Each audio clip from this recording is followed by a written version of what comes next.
இந்த வருஷம் தென்னந்தோப்பு புத்தகையே இதுவரைக்கும் பெரியவங்க யாருக்கும் விடலன்னு இப்பதான் கேள்விப்பட்ட உடனே விழுந்தெடுத்து ஓடியாங்க.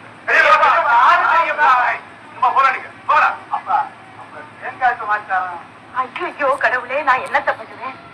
இந்த ராத்திரியில கூட அவரை தூங்க விடாம இப்படி இம்சை பண்றாங்களே. கிடைக்கலாம் வேற நேரமா கிடைக்கல.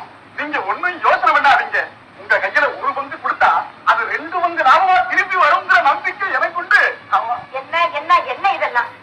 இந்த ராத்திரியில இவ்வளவு பெரிய கூட்டம் எதுக்கு? அவசரையா தேங்காய் வியாபாரம் பேச உங்களுக்கு இந்த நடுராத்திரி தானே கிடைக்கும்? அம்மாவுக்கு தெரியாதுங்களா? தெரியாத பகல்ல பார்த்து பேச முடியுங்களா? அவர்தான் சும்மா வண்டு மாதிரி கிரு கிரு கிரு கிரு கிரு கிருன்னு ஊரெல்லாம் சுத்திக்கிட்டு வர்றாரு. இனிமே வயது சுத்த மாட்டாரு, சுத்தம் விட மாட்டோம். போங்க, போய் காலையில வாங்க. சரிங்க. அப்ப காலையில எத்தனை மணிக்கு? 6 மணிக்கு வாங்க ஐயா. என்னது? எதுக்காக 6 மணி? 10 மணிக்கு மேல வரலாமே. செய்யுங்களா ஐயா? எத்தனை மணிக்கு வந்தாங்க? எனக்கு வேண்டியதும் செய்யுங்க.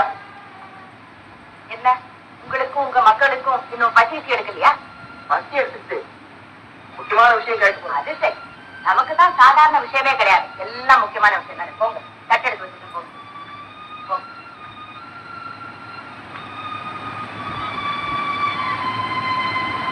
என்ன அதான் பரிவாரங்கள்லாம் போயிட்டா போல இருக்கு, படுத்து தூங்கலாமே. இல்ல, ஒரு சின்ன யோசனை ஒண்ணு. இப்படி யோசனைக்கே இடம் கொடுத்துட்டு இருந்தா தூக்கம் எங்கிறது வரும்? பேசாம தூங்கு. வேற என்ன யோசனை? யாராவது வருவாங்களேன்பா? யாராவது வந்தா பதில் சொல்ல இங்க ஆளா இல்ல. நிம்மதியா தூங்க, இனி ஒருத்தன் வர மாட்டாங்க. ஆமாங்க. என்னடா விஷயம்? நாளைக்கு 10 மா அறுப்பு இருக்கணுங்களா? அதுக்கு எத்தனை ஆளை விடுறதுன்னு ஐயா சொல்லிவிட்டீங்கன்னா ரப்போட ரப்பா போய் 6 சொல்லிவிட்டு வந்துருவானுங்க. நாளை சமாச்சாரம். அதுக்கு இப்ப என்ன ராத்திரி? ராத்திரிதான். ராத்திரில சொன்னாப்பா போய் கூப்பிடுறதுக்கு முன்னால ஆளுங்க வயல்ல இறங்கிடுவாங்க. அப்பங்க போயிட்டு அடிக்கிட்டு இருந்தா ஆளுங்க கிடைப்பாங்களா? ஆளுங்களுக்கு கிடைக்க வேண்டாம், அறுப்பு நடக்க வேண்டாம். போடா, நான் சொல்லிட்டே இருக்கேன். என்ன பெரிய வந்து போடா, காலையில பாத்துக்கலாம். ஆமா, வர்ற ஆளுங்கெல்லாம் விரட்டிட்டே இருந்தா அப்புறம் காரியம் எப்படி நடக்குது? ஆமா, ஊர்ல உலகத்துல ராத்திரி 12 மணிக்கு மேலதான் காரியங்களை பாக்குறாங்க. சம்பாதிக்கணும் அப்படிதான். இனிமே சம்பாதிச்சு இங்க ஒண்ணும் ஆக வேண்டாம். இருக்கிறது நினைச்சிருந்தா எங்களுக்கு போதும். இனிமே சம்பாதிச்சு இங்க ஒண்ணும் ஆக வேண்டாம். இருக்கிறது நினைச்சிருந்தா எங்களுக்கு போதும். ஏப்பாப்பா போடா. என்னடி நீங்க சோத்த போடாம போடாம நிறுத்திவிட்ட? வேற என்னாச்சு? நேரம் ஆனது ஆயிப்போச்சு. இன்னைக்கு நம்ம குடும்பத்தை பத்தி ஒரு முடிவுக்கு வந்துட்டு ஒரு வழியா சாப்பிட இப்படி வாங்க. ஆரம்பமே சூடா இருக்கு. என்ன சமாச்சாரம்?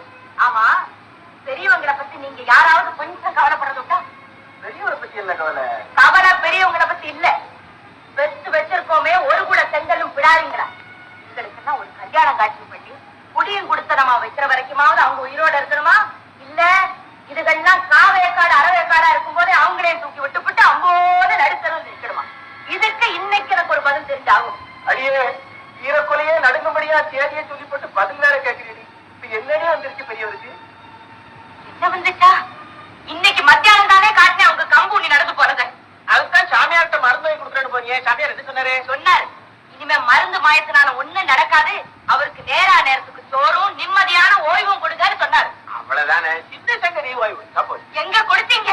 எங்க கொடுத்தீங்க? அவங்களுக்கு ஓய்வு கொடுக்கணும் தானே 9 மணிக்கெல்லாம் சோத்த போட்டு தூங்க வச்சுட்டு வந்தேன். ஆனா நீங்க காலி ஆயிரம் காரங்க கேட்டு அவங்க தூக்கத்தை குறைச்சு விட்டு வந்து நீங்க என்ன லட்சணம்? கார பத்தி பேசினானுங்க, நீங்க கார் வார பத்தி பேசிருக்கீங்க. நாங்க எல்லாருமே செஞ்சது தப்பு தாண்டி அம்மா. தப்பு தப்பு தப்புன்னு சொல்லிக்கிட்டே இருக்கிற வரைக்கும் அவங்க ஆயுசு நீடிச்சுக்கிட்டே இருக்காரு. அந்த தப்புகளை எல்லாம் இப்பவே மாத்தி அவங்களுக்கு நாம எல்லாம் எப்படி ஓய்வு கொடுக்கணுங்கிற முடிவுக்கு இந்த நிமிஷமே வந்து ஆகணும். நீ கோச்சுக்கிறதுல ரொம்ப ரைட். இனிமே நாங்க எப்படி நடச்சு அதே படி கிடக்கு. கேளுங்க, பெரியவங்க காலையில 4 மணிக்கு எழுந்திருச்சாங்கன்னா படுக்க போற ராத்திரி 12 மணி வரைக்கும் போறவன் இருக்கிறவன் இல்லாதவன் தேங்காய் மாங்காய் நார்த்துக்காய் பூசணிக்காய் புளியங்காய் வரைக்கும் எல்லா காரியத்தையும் அவங்க தானே பாத்துக்கிறாங்க. இந்த காரியங்கள் எல்லாம் அவங்க காதுக்கும் கண்ணுக்கு போக விடாம எங்களை பார்த்து செய்ய முடியாதா? நானா? ஆமா, அவரு பாக்குற காரியங்களை நான் பார்த்தா என்ன ஆகுறது? என்ன ஆகும்? குடியா முழுகி போகும். யாரடிவா? நான் காரியங்களை பார்க்க ஆரம்பிச்ச பிறகு குடி இருந்தாரடி அப்புறம் முழுகிறதுக்கு குடியே முழுகி போட்டு இந்த குடும்பம் என்ன கதியானாலும் பெரியவங்க கண்ணு முன்னாலே ஆகட்டும். அவங்க உயிரோட இருக்கும் போதே நாம காரியங்களை பார்க்க ஆரம்பிச்சாதான் இடத்துல தப்பு வந்துடுச்சு, அதை எப்படி சரிப்படுத்திக்கிறதுன்னு பெரியவங்கிட்ட புத்திமதி கேட்டுக்கலாம். அவங்க பொண்ணுக்கு போயிட்டாங்கன்னா நாம யார்கிட்ட போய் கேட்க முடியும்? அண்ணா அப்படி எல்லாம் நினைக்காதடி. அண்ணன் ரொம்ப நாளைக்கு உசுரோட இருப்பாரு. அவங்கள உசுரோட இருக்க வைக்கணுங்கிறதுக்காகத்தானே இந்த மீட்டிங்.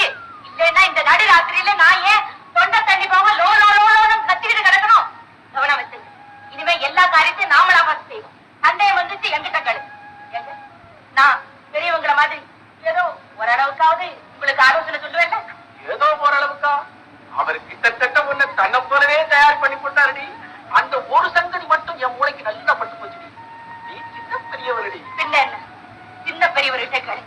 எல்லாருக்குன்னா உங்களுக்கு தாண்டா. இனி ஒரு துரும்பு வேண்டாம் கூட உங்க அப்பா கிட்ட தான் கேட்கும். முடிவா சொல்லி போடுறேன். கண் இருக்கும் போது அதனுடைய அருமை நமக்கு தெரியாது. கண் அவிஞ்சு நின்று தடுமாறுறப்போ தான் அதனுடைய அருமை நமக்கு புரியும். நம்ம